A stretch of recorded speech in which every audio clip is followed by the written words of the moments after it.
인생을 살다 보면 누구에게나 생각지 않던 어려움이나 위기가 찾아올 수가 있습니다.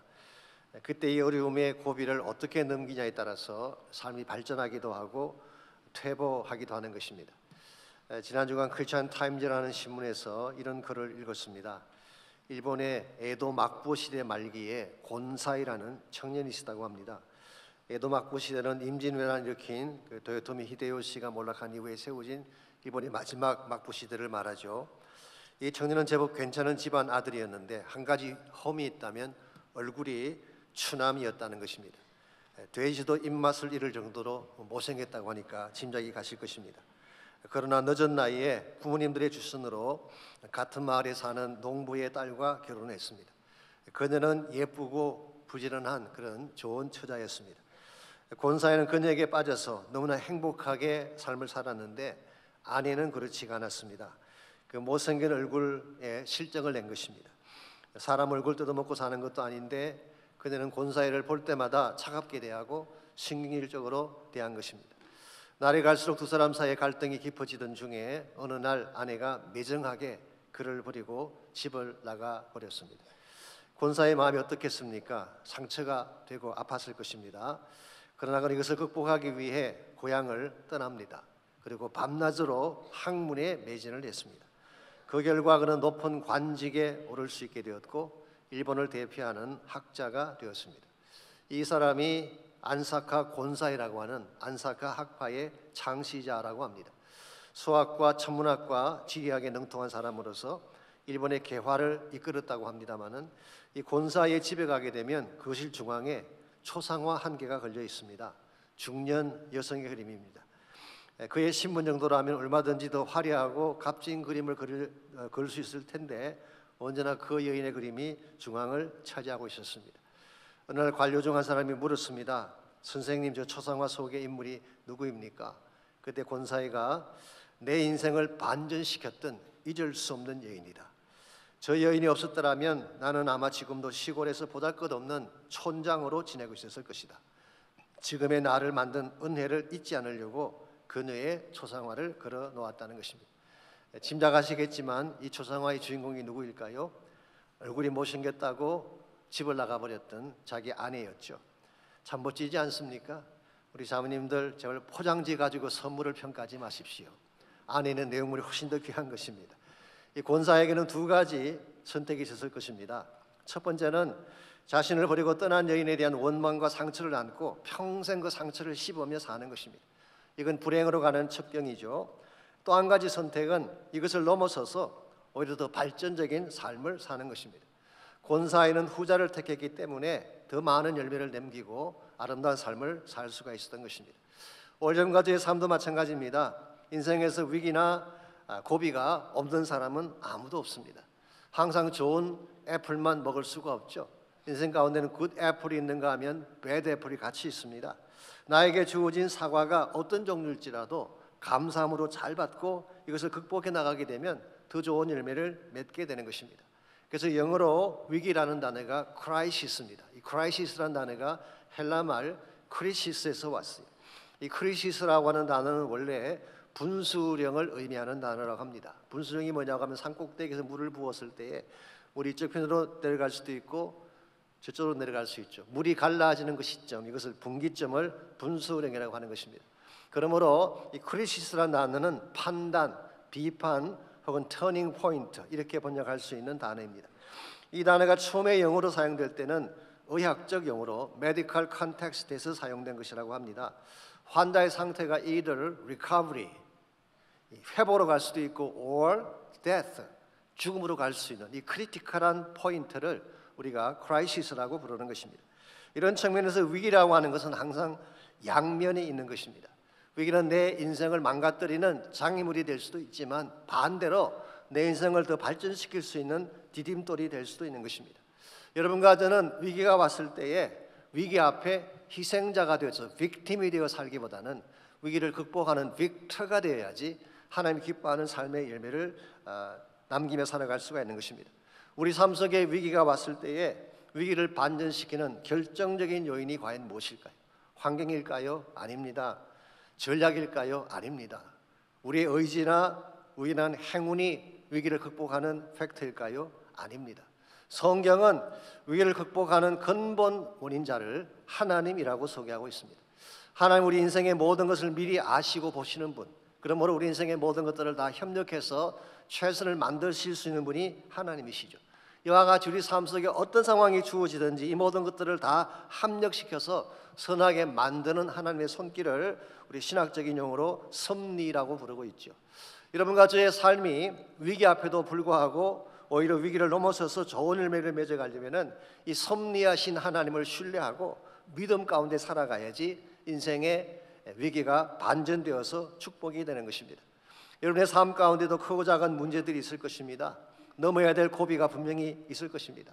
이 고비 앞에 섰을 때에 우리가 어떤 자세로 어떤 모습으로 살아가야지 오히려 고비를 잘 넘기고 더 좋은 축복의 열매를 남기며 살아갈 수 있을지, 위기에도 불구하고 이것을 반전시켜서 축복의 기회로 삼으려면 과연 무엇이 필요할까요?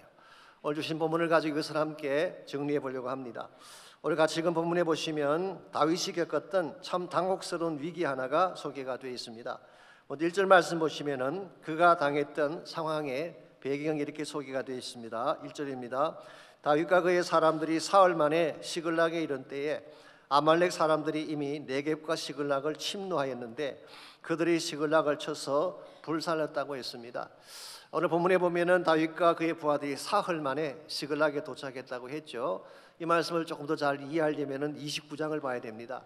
29장에 보시면은 드디어 블레셋과 이스라엘이 전쟁을 벌이려고 대열을 갖춘 그런 내용이 나옵니다. 블레셋 사람들은 아벡이라는 지역에 집결을 했고 이스라엘 군대는 이스라엘이라는 곳에 진을 치고 대항을 하기 위해 서로 대치하게 선 것입니다. 그때 블레셋 왕 아기스가 다윗과 그의 부하들이 이 전쟁에 참여하기를 원했습니다. 그래서 지금까지 다윗을 거두어 준 것입니다. 그러나 다윗의 입장에서 보면은 이 곤혹스러운 상황이 아닐 수가 없죠. 이 전쟁에 참여한다는 말은 자기 손으로 자기 동족 이스라엘을 쳐야 되는 것입니다. 만약 그렇게 해서 이스라엘 사람들을 죽이게 된다면 아마 다윗은 더 이상 이스라엘로 돌아갈 수가 없을 것입니다. 그렇게 된다면은 지금까지 마음에 품고 있던 왕이 되는 꿈도 무산되고 말 것입니다. 이와 같이 어떻게 할 길을 찾지 못해하는 당혹스러운 상황 속에 있을 때에 생각지 않던 사람이 다윗을 도와줍니다. 바로 아기스의 방백들, 이 방백들이라고 하는 것은 commanders, 이 전쟁의 사령관들을 말하는 것입니다. 그 사람들이 29장 4절에 보게 되면 화를 내면서 반대합니다. 절대로 다윗을 전쟁터에 데려갈 수가 없습니다. 혹시 데려갔다가 우리 뒤를 치면 어떡합니까? 라고 해서 반대를 했어요. 그들의 반대가 너무 맹렬하기 때문에 할 수 없이 아기스가 그들의 말을 듣고 다윗에게 이야기합니다. 나는 너를 참 데려가고 싶지만 저들이 저토록 반대를 하니 어찌할 수가 없구나. 그러니까 너는 편안히 너가 있던 곳 시글락으로 돌아가라. 그렇게 명령을 내린 것입니다. 물론 다윗이 못 이긴 차긴 합니다만은 얼마나 속으로 기뻤을까요? 정말 이 곤혹스러운 순간에 보이지 않는 손길인 하나님의 손길이 다윗을 건져내어 준 것입니다. 이와 같이 해서 다윗과 그 부하들이 시글락까지, 즉 아벡에서 시글락까지가 75km인데요 사흘 동안 걸어서 도착한 것입니다. 도착을 해보았더니 아주 참담한 상황이 그곳에 벌어져 있습니다. 아말렉 군대들이 그 지역을 침공을 해서 그 성읍을 불태워버리고 그 안에 있는 모든 자녀들과 모든 재산들을 약탈해 가버리게 된 것입니다. 4절을 보시게 되면 이 장면을 목도한 다윗과 그 부하들이 울 기력이 없도록 소리 높여 울었다 기록하고 있습니다. 그렇지 않겠습니까? 온 가족과 재산을 다 약탈당했는데 또 자녀들을 다 뺏기게 됐는데 어찌 울지 않을 수가 있겠어요? 근데 바로 이 장면에서 다윗으로서는 생각지 않던 당혹스러운 상황 하나가 벌어지게 됩니다. 6절 말씀입니다. 6절을 보겠습니다. 백성들이 자녀들 때문에 마음이 슬퍼서 다윗을 돌로 치자라고 했다고 했어요. 이건 다윗으로서는 생각조차 할 수 없던 상황이었어요. 지금 자기에게 돌을 들어 치려고 하는 사람들이 누구인가요? 지난 수년 동안 함께 동고동락했던 동지였습니다. 어디를 가든지 함께 동행했고 함께 서로를 지켜주었던 동지들인데 그 동지들이 너무너무 마음이 상한 나머지 돌을 들어서 다윗을 치려고 한 것입니다. 그동안 다윗이 많은 위기를 겪어왔습니다. 수많은 위기들을 통과해 왔죠. 전쟁터에서 겪은 위기도 있었고 사울에게 쫓겨다니면서 정말 목숨을 잃을 뻔한 위기도 많았고 광야에서 겪었던 수많은 고비들이 있었죠. 그러나 지금까지 다윗이 경험했던 위기하고 오늘 본문의 케이스는 양상이 다릅니다. 지금까지는 바깥에 있는 누군가가 다윗을 공격한 케이스지만 오늘 본문의 경우는 최측근, 자기가 가장 믿었던 사랑했던 자기의 부하들이 돌을 들어서 다윗을 치려고 한 것입니다. 이런 상황 앞에서 다윗이 다급했다고 오늘 성경은 밝히고 있습니다. 옛날 번역인 한글 개혁에서는 군급했다 그렇게 번역을 했습니다마는 이것은 너무나 뜻밖의 상황에 가슴이 미어질 정도로 답답한 상태를 말하는 것입니다. 우리 시로 번역을 해보자면 아니 이럴 수가 있나 이런 마음의 상태를 말하는 것입니다. 정말 생각지도 못했고 납득할 수도 없고 도저히 일어나리라고 상상조차 안 했던 그런 사건이 벌어지게 되자 다윗이 다급하게 된 것입니다. 그런데 이 다급한 위기를 다윗이 어떻게 극복해낼까요? 6절 하반부를 보겠습니다. 다윗이 크게 다급하였으나 그의 하나님 여호와를 힘입고 용기를 얻었더라. 우리말 번역에 나와 있지 않지만 영어 성경이나 히브리 원어에는 but이라는 단어가 적혀 있어요. But David found strength in the Lord, his God. 다윗은 이 상황 가운데서 그의 하나님 여호와 안에서 참된 strength, 힘을 발견했다. 그런 뜻입니다. 위급한 순간에 다윗은 하나님을 바라본 것입니다. 그리고 그분 안에서 힘을 발견하고 용기와 능력을 공급받게 된 것입니다. 저는 이것이 다윗의 위대한 측면이라고 생각합니다. 일반적으로 이런 상황이 되면요 구차하게 변명을 하려고 하죠. 항변하려고 합니다. 솔직히 말씀드려서 이게 다 다윗의 잘못만은 아니잖아요. 부하들과 같이 동행했고 같이 그 지역을 비웠기 때문에 일어난 사건인데 또한 다윗 가족도 함께 잡혀간 상황이기 때문에 다윗의 마음도 참 아플 터인데 이런 것은 고려하지 않고 다윗에게 돌을 서로 치려고 할 때에 얼마든지 인간적인 생각을 할 수가 있을 것입니다. 그런데 다윗은 그렇게 하지 않고 하나님께로 나아가서 하나님을 바라보고 하나님의 능력을 통해 용기를 갖게 된 것입니다. 저는 이것이 신앙인과 불신앙인의 차이점이라고 생각합니다. 불신앙인들은요 위기의 순간에 붙들 하나님이 없습니다. 그래서 위기가 찾아오면 혼자 힘으로 감당하려고 하니까 허우적거리게 되고 절망 가운데 주저앉게 되는 것입니다. 그러나 믿음의 사람은 위기가 왔을 때에 하나님께 나갑니다. 우리가 붙들 하나님의 이름이 있다는 것이 얼마나 감사합니까? 그래서 다윗은 이 하나님의 능력으로 어려운 상황을 극복해낼 뿐만 아니라 뒤에 계속 나옵니다마는 아말렉을 뒤쫓아가서 무찌르고 잃어버렸던 모든 가족들을 다 회복해서 돌아오게 됩니다. 뿐만 아니라 많은 전리품을 갖고 돌아옴으로써 장차 왕정을 세울 기반을 닦게 된 것입니다. 사실은 이것이 다윗이 광야에서 넘어야 했던 마지막 고비였어요. 그동안에도 많은 위기와 고비가 있었지만 오늘 본문에 기록된 이 고비가 다윗이 왕이 되기 전에 마지막으로 넘어야 될 고비였습니다. 만일 다윗이 이 고비를 넘지 못했더라면 다윗의 인생은 끝났을 것입니다마는 다행스럽게도 다윗은 이 고비를 잘 넘어감으로써 오랜 광야 생활을 다 청산하고 마침내 이스라엘의 왕에 오르는 축복을 누리게 된 것입니다. 이와 같은 것을 우리는 반전의 축복이다 그렇게 부르는 것입니다. 위기가 왔는데 위기가 발판이 되어서 또 다른 차원의 축복의 뉴 챕터를 열어가게 된 것입니다. 여러분과 제 삶 가운데도 얼마든지 위기가 찾아올 수가 있습니다. 사람들이 등을 돌리고 나를 떠나가기도 하고 가지고 있던 재산을 하루아침에 잃어버리기도 하고 사람들에게 도움을 청했지만 아무도 도와주지 않는 이런 위기에 처할 때가 있죠. 그때 우리에게 필요한 것이 뭐라고요? 하나님을 향해 나가는 것입니다. 사람들은 나를 떠나가도 하나님은 내 편이다. 모든 자가 다 손을 놓아도 하나님은 한 번 잡은 손을 끝까지 놓지 아니하신다. 무엇보다 하나님은 나에게 주어진 모든 상황을 합력하여 선을 이루게 하시는 하나님이시다. 이 사실을 믿고 하나님께로 나가게 되면 위기가 변하여 축복이 되는 것입니다. 여러분의 삶 가운데도 분명히 수많은 문제들이 있을 것입니다. 어떻게 하면 이와 같은 문제들, 위기들을 반전시켜서 새로운 축복의 기회를 만들 수 있을지, 위기 앞에 빅팀이 되는 것이 아니라 빅터가 되어서 하나님의 영광을 위해 살면 무엇이 필요할지 오늘 본문에 나타난 다윗의 케이스를 통하여서 위기를 축복의 기회로 만드는 세 가지 비결을 함께 정리하려고 합니다. 첫 번째로 위기를 축복의 기회로 반전시키려면은 기도의 채널이 필요합니다. 제가 늘 말씀드립니다마는 기도는 하나님의 무한한 능력을 우리 현실 속에 가져오는 채널이라고 했죠. 모든 것이 다 막혀도 기도의 채널이 열려 있으면 상황은 반전될 수 있는 것입니다. 그래서 7절과 8절을 보시기 바랍니다. 이 다급한 위기 앞에서 다윗이 취했던 첫 번째 액션이 7절과 8절에 소개가 되어 있습니다. 먼저 7절입니다. 다윗이 아히멜렉의 아들 제사장 아비아달에게 이르되 원하건대 에봇을 내게로 가져오라. 아비아달이 에봇을 다윗에게로 가져가며. 지난번에 사울을 소개할 때는 이게 없었어요. 사울은 다급할 때에 에봇이 없었어요. 그런데 다윗에게는 에봇이 있었습니다. 이게 사울과 다윗의 큰 차이점이라고 말씀드렸죠. 이 에봇에는 뭐가 있나요? 대제사장이 있는 옷인데요, 그는 우림과 둠밈이라고 하는 돌멩이가 있습니다. 이 하나님의 뜻을 묻는 도구이죠. 그래서 다윗은 이 에봇이 아비아들에게 있었기 때문에 에봇을 가져오게 했고, 이 에봇을 통해서 하나님의 뜻을 묻게 된 것입니다. 8절입니다.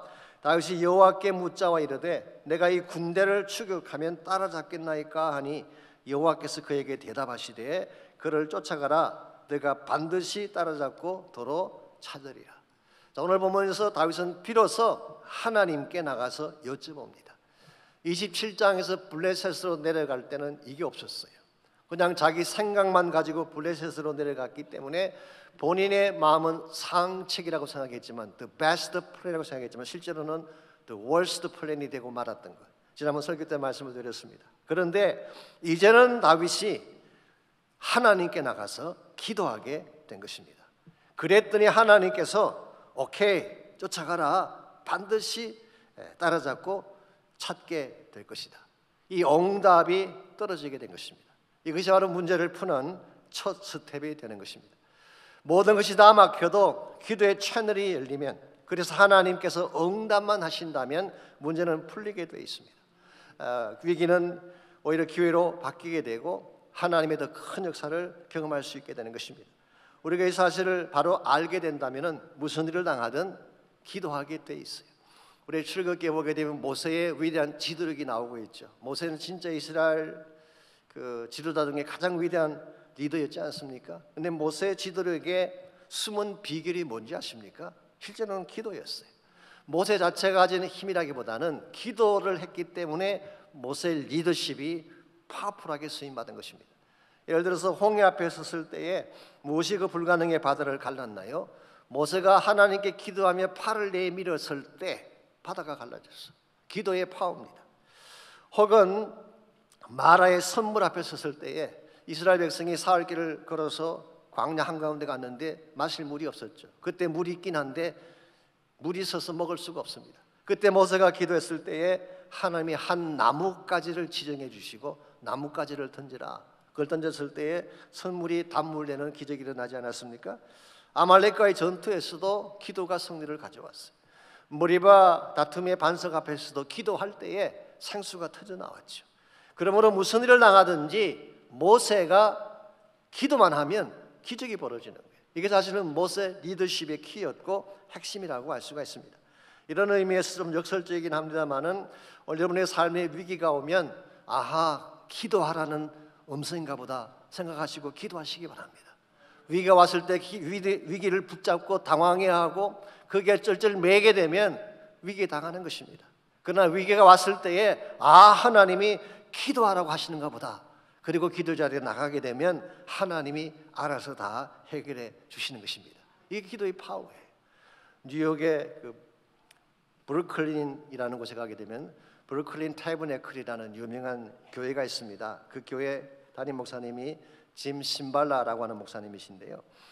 이분이 처음 그 교회 가셨을 때는 그 교회가 작은 교회였어요. 그 다운타운에 낡은 건물 안에 한 20여 명이 모이는 그런 작은 교회. 가난한 사람들, 마약, 알코올 중독자들, 가정이 파괴되고 고통당하는 이런 사람들만 모인 그 교회 갔습니다. 그러나 이 목사님 가셔서 복음을 전하고 사역을 열심히 한 결과 지금은 아주 큰 교회가 됐죠. 그분이 선 책 중에 새바람 강한 불길, Fresh Wind, Fresh Fire라고 하는 유명한 책이 있습니다. 그 책 속에 보면은 그 목사님 개인 간증 하나가 소개되어 있어요. 목사님께서 그 교회 가셔서 열심으로 사역을 하실 때에 목사님 가정에 문제가 터진 것입니다. 16살 난 딸아이가 삐뚤어지기 시작했어요. 설득을 해도 소용이 없고 돈을 주어도 되지 않고 선물을 사주며 달래도 되지 않습니다. 점점 더 완악해지더니 결국 가출을 하고 말았어요.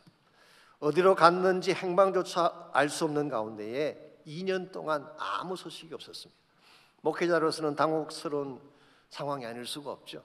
자기 딸도 간수하지 못하는 주제에 무슨 목회냐라고 하는 자책감이 마음을 누를 수가 있습니다. 여기에다가 설상가상으로 그 부인 되시는 분이 자궁암으로 절제 수술을 받게 됐습니다. 그때 그 사모님의 마음속에 밤마다 악한 영이 이런 음성을 들려주었다고 합니다. 너의 남편은 세상에 버려진 영혼 구하러 나가 있지만 그 대신 너의 자녀들은 내 거야. 이미 첫째는 내 것이 되었고 나머지 둘도 그냥 두지 않을 거야. 그러니 얼마나 두렵고 고통스러운 밤이겠어요. 그런데 여러분, 이런 악한 영을 누를 수 있는 힘이 무엇인지 아십니까? 그게 바로 기도예요. 아무리 악한 영이 우리 마음속에 잘못된 마음을 심어주고 협박을 하고 두려움을 안겨줄지라도 기도하면 악한 영이 떠나가는 거예요. 실제로 이 신발라 목사님이 가출한 지 3년째 되는 해에 화요일 밤인데요, 거기는 화요일 저녁마다 기도 집회가 있습니다. 지금 저희 교회가 하는 중보기도 축제와 비슷한 그런 집회죠. 한참 집회를 인도하는데 여자 집사님 한 분이 강단으로 쪽지 하나를 올려보냈어요. 열어보니까 이런 내용입니다. 목사님, 지금 하시는 다른 모든 것을 잠깐 멈추시고 한 가지만 기도하라고 하는 하나님의 음성이 있습니다. 가출한 딸을 위해 지금 모두가 함께 기도하자, 그런 내용이었어요. 처음에는 목사님이 약간 망설였습니다만은, 왜냐하면 공집회 시간에 개인적 기도를 한다는 것이 조금 마음에 꺼렸죠. 그래서 망설였습니다만은 성령께서 강권하시기 때문에 모든 성도가 함께 손을 잡고 그 딸의 이름을 부르면서 간절하게 중보 기도를 했어요. 한참 기도가 되고 기도가 끝났을 때에 함께 찬양을 하는데 신발라 목사님 마음속에 악몽이 끝나고 모든 것이 해결된다는 평화로운 마음이 찾아오기 시작했어요. 그리고 나서 정확하게 32시간 후에 그의 딸이 돌아왔다고 합니다. 딸이 집에 돌아오자마자 첫 번째 물은 질문이 뭔지 아십니까? 아빠, 저는 화요일 밤에 누가 저를 위해 기도했나요? 사실은 그날 밤에 본인이 목숨을 끊으려고 준비를 하고 있는데요, 그 절망의 벼랑 끝에서 누군가가 손을 내밀더래요.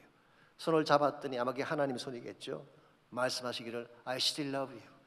난 아직도 너를 사랑한다. 그 음성이 들려오고 그 음성 때문에 자살을 멈추고 살아나게 됐다는 것입니다. 그러면서 되묻기를 아빠, 누가 도대체 나를 위해 기도한 것입니까? 그때쯤 신발라 목사님이 참을 수 없는 눈물로 그 딸을 껴안으면서 Yes, we all prayed for you. 우리 모두가 다 함께 너를 위해 기도했단다. 이 사건 이후에 그 딸이 성서대학을 졸업을 하고 음악을 전공한 뒤에 현재 목회자 부인이 되어서 세 자녀를 키우며 사역하고 있다는 그런 간증입니다. 사랑하는 성도 여러분, 이것이 기도의 파워입니다. 기도는 사탄의 결박을 푸는 힘이 있어요. 기도는 집 나간 자녀들을 돌아오게 하고 마약과 중독과 세상에 빠진 우리 자녀를 다시 살려내는 힘이 있는 것입니다. 기도할 때 질병이 떠나갑니다. 기도할 때 절망과 고통에서 건진받게 되는 것입니다. 기도가 교회를 살리는 거예요. 기도할 때 복음이 복음되기 시작하고 진정한 차원의 부흥이 찾아오는 것입니다. 그러므로 우리가 해야 될 수많은 일들이 있지만 다른 모든 걸 다 내려놓고라도 기도해야 됩니다. 전심을 다해 부르짖어야 됩니다. 그때 하늘이 열리고 하늘이 열리면 하늘로부터 하나님의 능력이 쏟아지는 것입니다. 저희들이 이것을 위해서 오늘 오후 1시 반에 중보기도 축제를 하는 것입니다. 중축은 우리 개인을 위한 기도도 하지만 교회를 위해 기도하고 민족을 위해 기도하고 이 땅을 위해 기도하고 하나님이 다시 한번 이 황폐한 땅 가운데에 성령의 능력을 부어주셔서 다시 살아나게 하는 파워가 중보기도 축제 속에 있는 것입니다. 여러분 바쁘시고 힘드신 줄 알지만 꼭 오시기 바랍니다. 1시 반 이곳 이 자리입니다. 식사하시고 잠깐 쉬셨다가 다 오셔서 함께 찬양하고 기도하시기 바랍니다. 아멘, 아멘, 아멘입니다. 우리가 기도하면 위기가 축복으로 변하는 것입니다. 두 번째로 위기를 축복의 기회로 만들려면 합당한 헌신을 해야 됩니다. 제가 위기가 왔을 때 기도해야 된다고 말씀을 드렸습니다마는 그렇다고 기도만 하고 가만히 앉아 있으면 될까요? 그렇지는 않습니다. 기도를 했으면, 응답을 받았으면 거기에 합당한 액션을 취해야지 실제적인 열매가 맺혀지게 되는 것입니다. 그래서 9절을 보시게 되면 하나님의 응답이 분명해지자 다윗이 무엇을 했는지가 9절에 나와 있습니다. 이에 다윗과 또 그와 함께한 600명이, 이에는 바로 이와 같은 기도를 한 후를 말합니다. 다윗과 함께한 600명이 가서 보솔 시내에 이르러 뒤떨어진 자를 거기 머물게 했으되 곧 피곤하여 보솔 시내를 건너지 못하는 200명을 머물게 했고 다윗은 400명을 거느리고 쫓아가니라. 말씀드렸지만 다윗과 그의 부하들이 아벡에서 시글락까지 사흘길을 달려왔다고 했죠. 얼마나 피곤하겠습니까? 그런데 그들은 쉴 텀도 없이 곧바로 아말렉을 추격하기 위해 길을 떠난 것입니다. 그러다 보니까 피곤해서 낙오하는 사람들이 나오게 된 것이죠. 그들 중에 200여 명 정도가 낙오를 하게 됐습니다. 그래서 그 사람들을 보솔 시내 이쪽에 머물게 하고 400명을 이끌고 아말렉을 추격하기 위해 나간 것입니다. 그런데 이 과정에서 또 하나님의 특별한 섭리 하나가 주어지게 됩니다. 도중에 애굽 사람 하나를 만나게 돼요. 사흘 동안 먹지 못해 기진맥진한 아마 애굽 청년 같은데요. 이 청년을 만나서 어디에서 왔느냐 물었더니 애굽 사람이 이렇게 답을 합니다. 자기는 원래 아말렉 사람의 종이었는데 병이 들었다고 주인이 자신을 버렸다는 것입니다. 그때 다윗이 이 애굽인을 잘 먹여서 원기를 회복시켜준 후에 이 애굽 사람의 안내를 받아서 아말렉이 있는 곳까지 가게 된 것입니다. 여기에 또 보이지 않는 하나님의 손길이 분명히 있죠. 만일 애굽인을 만나지 못했더라면은 물론 시간이 많이 지나면 아말렉을 찾을 수 있겠지만 굉장히 오랜 시간을 헤매야 했을 것입니다. 그런데 하나님이 기가 막히게 애굽 사람 하나를 딱 만나게 했어요. 그것도 그 진영에서 나온 애굽 사람을 만나게 함으로써 곧장 달려가게 했고 짧은 시간 안에 아말렉을 추격해서 이 모든 전쟁을 승리로 만들게 된 것입니다. 이게 하나님의 기막힌 수순이죠. 그 결과 17절에서 20절까지를 보시게 되면 다윗이 이른 새벽에 그들을 쳐서 빼앗겼던 모든 것을 되찾아오고 가족들과 자녀들 한 명도 다치지 않고 다 되돌려받게 됐다고 했습니다. 뿐만 아니라 원래 본인이 가지고 있던 재산보다 훨씬 더 많은 전리품을 가지고 돌아옴으로써 장차 다윗이 왕조를 세우는데 큰 밑받침이 된 것입니다. 이 승리의 뒷면에 누가 계신 것일까요? 하나님이 계신 것입니다. 그러므로 위기의 순간에도 하나님과 함께 가면 반드시 승리하게 돼 있어요. 그러니까 하나님에게는 모든 지혜가 있고 모든 능력, 모든 권세가 그분에게 있기 때문에 우리가 해야 될 일은 하나님 말씀에 순종해서 가면 되는 거예요. 가라고 하면 가면 됩니다. 치라고 하면 치면 되는 것입니다. 그러면 하나님께서 길도 열어주시고 필요한 모든 것들도 붙여주셔서 최상의 결과가 나오게 하는 것입니다. 오늘 여러분의 삶 가운데도 아말렉이 존재할 것입니다. 갑자기 내 인생을 공격해와서 내 가장 소중한 것을 빼앗아가는 아말렉이 있을 수가 있죠. 경제적인 침체 때문에, 질병 때문에, 혹은 파산이나 실직 때문에 갑자기 인생의 모든 것을 빼앗겨버린 이와 같은 아말렉을 경험한 분이 계실 것입니다. 그때 여러분께서 뒤로 물러서서 침륜에 빠지면 안 된다는 거예요. 그럴 때일수록 하나님 앞에 나가서 기도하고 약속의 말씀 붙잡고 하나님과 함께 전진해 가야지 하나님이 새로운 역사를 만들어주는 거예요. 그러므로 힘들다고 어렵다고 몸도 사리고 앉아있으면 안 됩니다. 날씨 따지고 기후 따지고 몸 컨디션 따지고 다 따지고 나면 우리가 할 수 있는 일이 뭐가 있겠어요? 힘들지만 어렵지만 피곤하지만 말씀 따라 발을 내딛기 바랍니다. 그때 역사가 일어나는 거예요. 그러므로 이런 면에서 정말 문제가 많다는 것이 문제가 아니에요.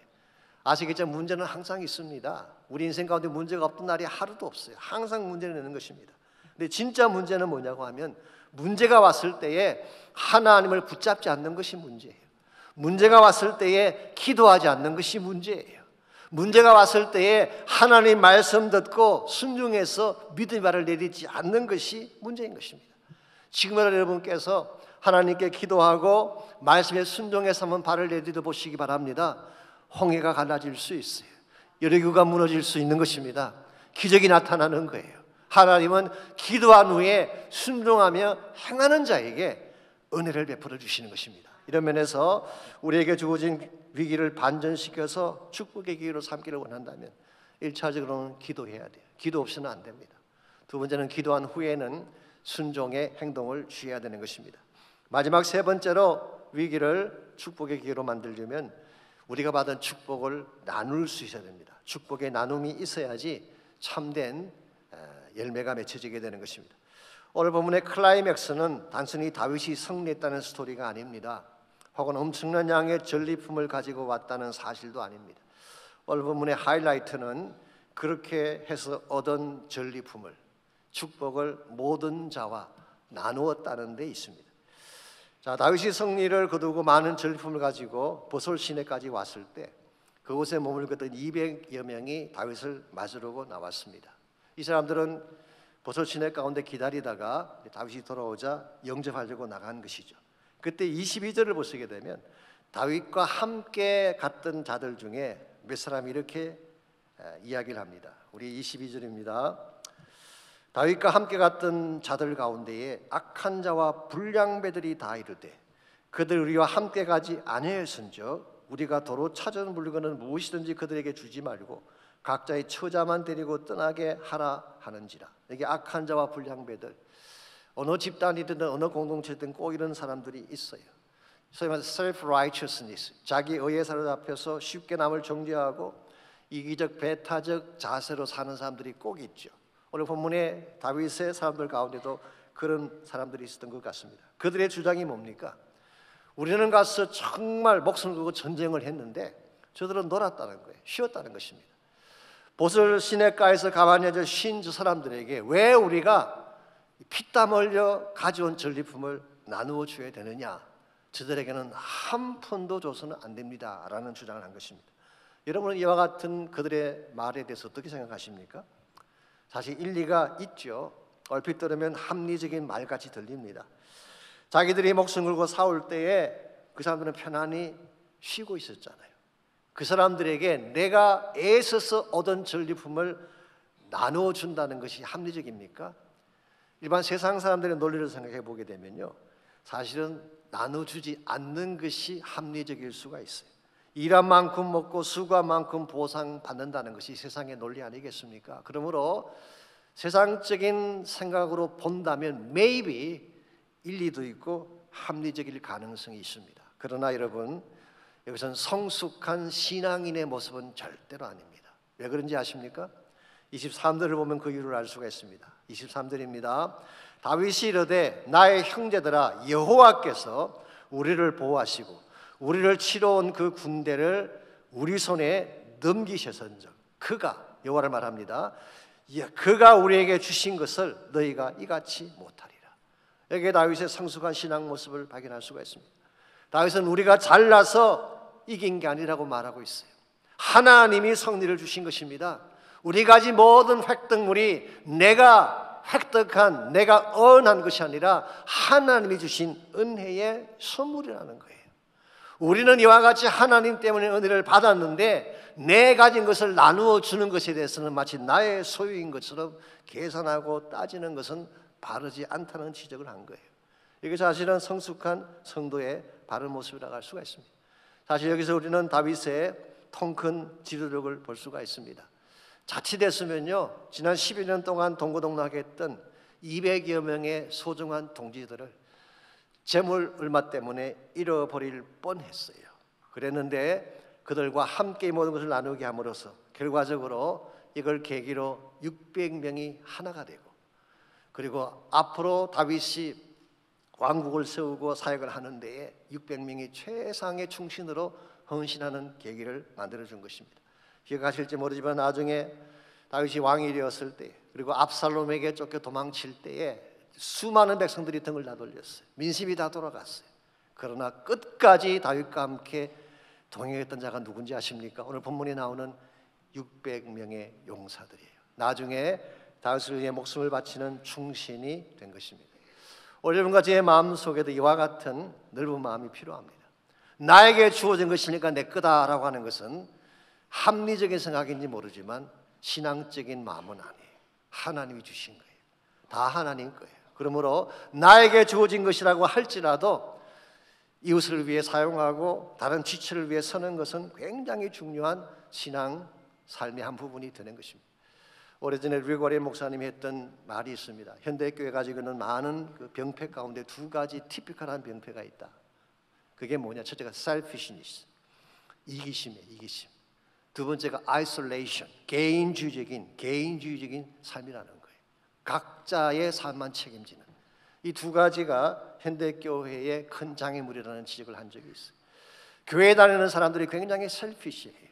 내 것이니까, 나의 것이니까 나누지 않으려는 마음. 나만 편안하면 되고, 나만 즐기면 되고, 나만 좋은 자리에 앉아 있으면 되고, 이러다 보니까 세상 사람에게 나눌 것이 없어요. selfish한 것입니다. 뿐만 아니라 각자주의죠. 개인주의죠. 드넓은 차원의 섬김의 사역을 하지 않는 이것이 어쩌면 현대교회의 큰 장애물이고, 이것이 복음을 가로막는 장애물일 가능성이 있습니다. 여러분 주변을 다시 한번 보십시오. 우리가 사랑을 나누고 축복을 나눠야 될 대상들이 얼마나 많은지, 그들에게 내가 받은 복을 나누며 사는 것이 진정한 차원의 승리자의 삶이고 하나님이 기뻐하는 올바른 축복자의 삶이라고 할 수가 있습니다. 제가 이번 주 중보기도 축제 교환에 적었습니다마는 이런 말이 있어요. 우리는 사랑받기 위해 태어난 존재가 아니다. 사랑 주기 위해 거듭난 존재이다. 이 말을 오해하지는 마십시오. 여러분과 제가 사랑받기 위해 태어난 존재 맞습니다. 우리가 찬양 가사도 있잖아요. 당신은 사랑받기 위해 태어난 존재 맞습니다. 우리가 사랑받기 위해 태어난 존재를 부인하는 것은 아닙니다. 그러나 단순히 사랑받는 것으로 끝나서는 안 된다는 거예요. 정말 여러분과 제가 거듭났다면, 정말 하나님의 사랑과 은혜를 바로 안다면 이제는 내가 받은 사랑을 나눌 수 있어야 된다는 말이에요. 언제까지 사랑을 받기만 하겠어요? 언제까지 어린아이같이 징징대면서 달라고만 하며 살겠어요? 하나님이 나에게 주신 것을 나눌 수 있는 단계로 갈 때, 나의 수고를 다른 사람을 위해 행하는 단계까지 갈 때에 그때 하나님이 기뻐하는 열매가 주어지게 되고 하나님이 영광을 받게 되는 것입니다. 이런 면에서 우리 크리스찬 삶은 이런 것입니다. 위기가 왔을 때 단순히 위기를 극복하는 것, 이게 전부가 아니에요. 고난을 넘어서는 것, 이게 전부가 아닙니다. 고난을 넘어선 후에 그 결과 나에게 주어진 축복을 가지고 무엇을 할 것이냐가 더 중요한 것입니다. 여러분 건강 중요합니다. 그러나 더 중요한 게 뭔지 아세요? 이 건강을 가지고 뭘 할 것이냐가 더 중요해요. 내가 부자가 되고 많은 돈을 갖는 것 중요하죠. 나에게 주어진 부를 가지고 무엇을 할 것이냐가 더 중요해요. 내가 좋은 학교를 나오고 학벌을 가지고 많은 재능 갖는 것 중요하지만 더 중요한 것은 내가 가진 재능 가지고 무엇을 할 것이냐가 더 중요한 것입니다. 하나님 여러분과 저에게 값없이 은혜로 많은 것들을 주셨어요. 우리에게 주어진 것들 가운데에 내가 처음부터 가지고 있던 것이 뭐가 있나요? 다 하나님이 주신 거잖아요. 그런데 우리는 나에게 주어진 것을 나누려고 하지 않습니다. 이 장벽을 깨뜨려야지, 이걸 넘어서야지 진정한 열매가 있고 하나님이 기뻐하는 삶을 살아갈 수가 있는 것입니다. 우리 인생의 고비는 항상 있습니다. 한 고비가 지나가면 또 다른 고비가 찾아오는, 어쩌면 인생이라고 하는 것이요, 고비를 넘어가면서 성장해 가는 것이 아닌가라고 생각할 정도로 인생의 고비는 항상 찾아오는 것입니다. 그러나 위기가 왔을 때 혹은 고비가 찾아왔을 때 세상 사람처럼 두려워하고 주저앉고 절망해서는 안 됩니다. 고비가 왔기 때문에 하나님 앞에 나가서 기도해야 되고, 기도한 후에 하나님의 말씀을 순종해야 되고, 순종한 후에는 하나님의 복을 나누며 사는 삶을 살아야지 한 번을 살아도 바로 살 수가 있게 되고 주의 영광을 선포하게 되는 것입니다. 이제 함께 기도하기를 원하는데요, 함께 기도할 때에 혹시 여러분 가운데에 위기를 맞이한 분이 계십니까? 생각지 않던 위기, 나의 능력으로 넘으려고 해도 참 넘기 쉽지 아니한 고비 가운데 선 분이 혹시 계신다면 이 시간 하나님께 나가셔서 보좌를 붙잡고 기도하시기 바랍니다. 기도의 채널이 열려지게 되면 반드시 문제는 풀리게 돼 있어요. 그러므로 하나님의 권세를 보여잡고 하나님의 이름을 보여잡고 여러분이 가지고 있는 그 모든 난관과 위기들을 하나님 앞에 내어놓고 기도하시기 바랍니다. 도와달라고 기도하십시오. 길을 열어달라고 기도하십시오. 닫힌 문이 열리게 해달라고 기도하십시오. 상한 마음을 치유해 달라고 기도하시기 바랍니다. 송축해 내 영혼 내 영혼아 거룩하신 이름 이전에 없었던 노래로 나 주님을 경배해.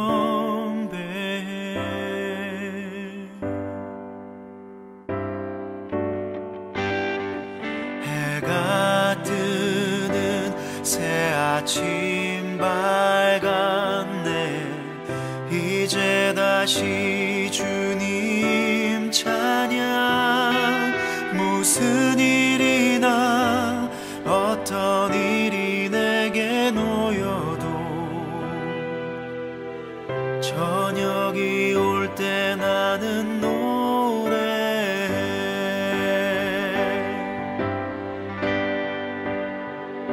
송축해 내 영혼 내 영혼아 거룩하신 이름 이전에 없었던 노래로 나 주